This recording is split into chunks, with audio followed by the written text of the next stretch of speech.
Hey folks, welcome to After Hours Screen Talk. I'm Jesse. So I'm pretty excited about the new Toxic Avenger reboot starring Peter Dinklage, which is finally getting released after struggling for years to find distribution. I've talked about this reboot before and my love of Troma movies and their brand of dark humor, satire, and over the top sex and violence. No one does it quite like Troma does.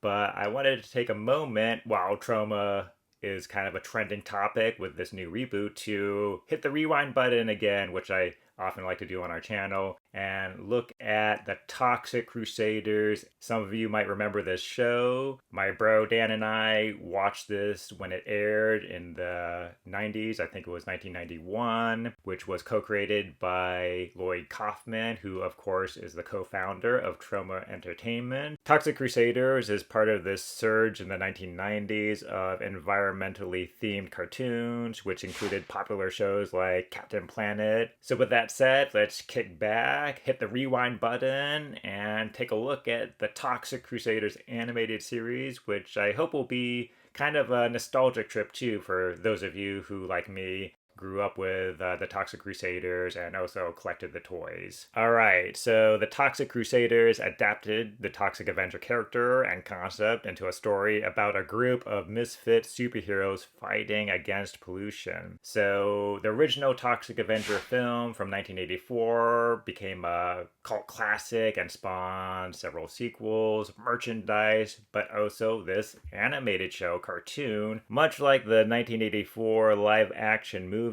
the series begins with Melvin Junko, a meek and scrawny janitor, being mutated into Toxic after falling into a vat of toxic waste. The cartoon adapts the source material for a younger audience, obviously, turning Toxic into a good-hearted and law-abiding citizen dedicated to protecting Tromaville from polluters. Toxic, voiced by Roger Bumpus, soon discovers that a group of villains, led by the alien Dr. Killamoff, are seeking to pollute Earth to make it habitable for their kind. Killamoff is often accompanied by his henchmen, including the sarcastic and insightful Psycho, who is voiced by Michael J. Pollard, and Melvin's former bully-turned-mutant Bonehead, who is voiced by Hal Rale. Psycho is one of my favorite characters, who is this biomechanical humanoid. Usually at the beginning of each episode, he'll point out the flaws in Dr. Killamoff's plans and just mock his boss and predict his failures.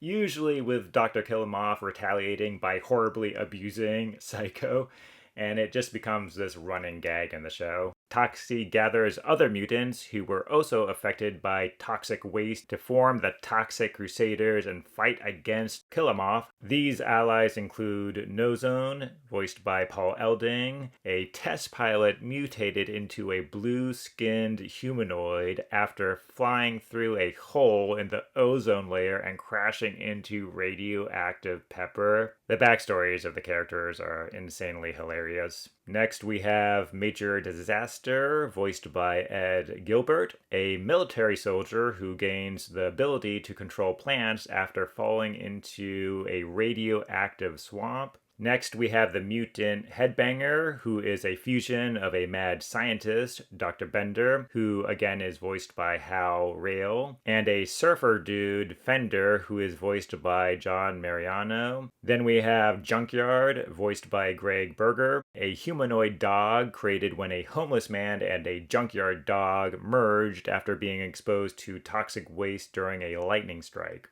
We have to mention Yvonne, Toxic's girlfriend, and a prominent character in the series. She is voiced by Kath Soucie in a Bronx accent. She is often playing the accordion and singing soprano, although her singing is just awful and even breaks objects. Unlike Toxic's girlfriend in the live-action movies, Yvonne is not blind, but only nearsighted. Watching this again, Yvonne was giving me serious Harley Quinn vibes. Harley Quinn, the Batman villain, that is.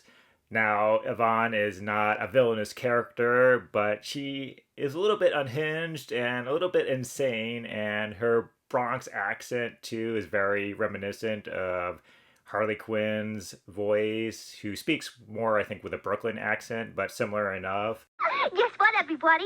I wrote a new song about my brave, handsome boyfriend and his two new buddies. We also have to mention Mayor Max Grody, the corrupt mayor of Tromaville, voiced by Chuck McCain. Max Grody was very much based off Mayor Bell Goody from the Toxic Avenger 1984 movie, who was also the corrupt mayor of Tromaville and portrayed by R.L. Ryan. In the cartoon, Mayor Grody carries on Bell Goody's legacy of corruption and environmental villainy. Toxic Crusaders does a pretty good job of taking Troma's trademark R-rated style of dystopian humor and satire and making it kids-friendly. For instance, I love the way episode 1 of the series opens, which introduces us to this grim, polluted, post-apocalyptic landscape overridden with radioactive waste and horrible mutations, which for me immediately invoked some of those dystopian sci-fi films of the 80s and 90s, such as Hardware. And I want to digress here for the moment because I think there is a connecting link between Hardware and Toxic Crusaders, which is most apparent in their strikingly similar openings. Hardware's opening introduces the character of Angry Bob, a psychotic radio jockey who rants with gleeful cynicism about war, social decay, and escalated radiation levels, exploiting their shock value.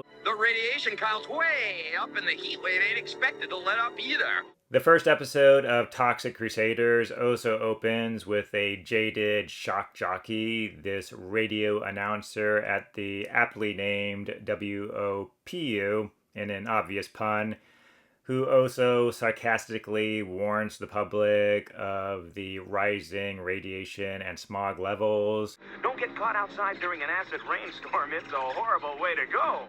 Also, both Hardware and Toxic Crusaders have very similar panning shots of a dystopian metropolis suffering from industrial smoke and fog. Toxic Crusaders came out in 1991, so Hardware and Angry Bob could have been a point of reference and inspiration for the opening, just putting it out there. One of the reasons Toxic Crusaders didn't survive as a series and get another season was due to the Troma brand itself, which up until that point had catered to an adult audience primarily, with its unhinged sensibilities and gratuitous sex and violence. So it was a struggle probably for marketers to make the Troma brand a selling point for a kid's family audience. But even so, Troma and Lloyd Kaufman found a way to water down their humor, but still work in quite a few sex jokes and dirty jokes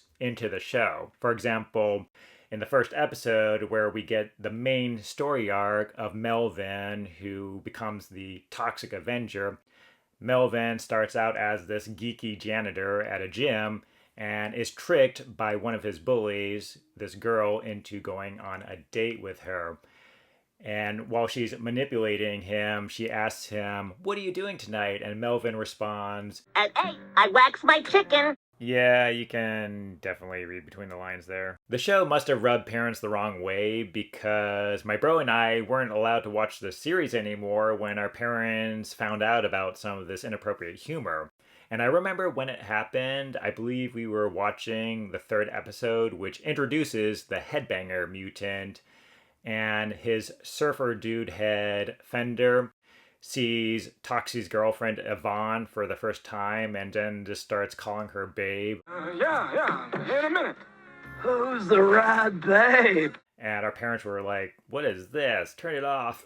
One of my favorite episodes is episode 7, Mr. Earth Superhero, where Dr. Killimoff concocts this idiotic plot to destroy all the shopping malls in Tromaville. This episode also introduces the character of Mr. Earth and has quite a few crude, memorable jokes. In one scene, Mr. Earth confronts the Toxic Crusaders holding a pair of pants on a hanger. Okay, Mr. Earth, drop those pants! No, the ones in your hand. I mean, Mr. Earth was about to flash them, so they get away with these pretty crude jokes. You also have in this episode the corrupt Mayor Grody conspiring with Dr. Kilimov, who asks Grody to require all superheroes in Tromaville to carry a superhero license, which leads to a hilarious moment when the Toxic Crusaders encounter Mayor Grody. Since when do you need a license to be a superhero in Tromaville? Since about 5 minutes ago, I just made it up. Oh, okay then, that's different. The satire really works here, with Mayor Grody not even trying to hide his corruption or disguise the fact that this was just some BS that he made up and put into law on the spur of the moment. Now, we gotta talk about the Toxic Crusaders action figures released by Playmates Toys in 1991. The action figures brought the grotesque mutant characters from the show into a pretty cool toy. I collected these toys too, which also included goo or slime as a feature. Especially the Toxie figure had a mop accessory that could be loaded with slime and squeezed to make it ooze out of the mop's holes. Like the show, the toy line was short-lived, which just did not match the popularity of toys like Teenage Mutant Ninja Turtles. But also, like the show, we've seen a resurgence in popularity among toy collectors for the original Playmates toys, which have led to recreations of these original toys by big companies like Super 7 and Trick or Treat Studios. There are a number of factors that led to the cancellation of the show, which I've touched a little on, such as Troma's brand, which was just not a selling point and difficult to market to a kid audience.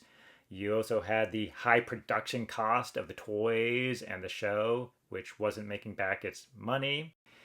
Then you had an oversaturated marketplace with a lot of environmentally themed cartoons, such as Captain Planet. So this show just did not find its audience until a little later when it developed a cult following. Anyway, it's been fun revisiting Toxic Crusaders and going on this nostalgic trip, especially with the new Toxic Avenger reboot coming out, which I'll definitely plan to see and review. But it does make me wonder whether the Troma brand of satire and dark humor and exploitative sex and violence still works today, still hits home, is still relevant. Personally, I think it is. I'm happy that Troma is still alive and kicking and coming out with more movies. So with that said, I hope you had fun here. Look forward to more reviews soon. Be well, and we'll see you next time here.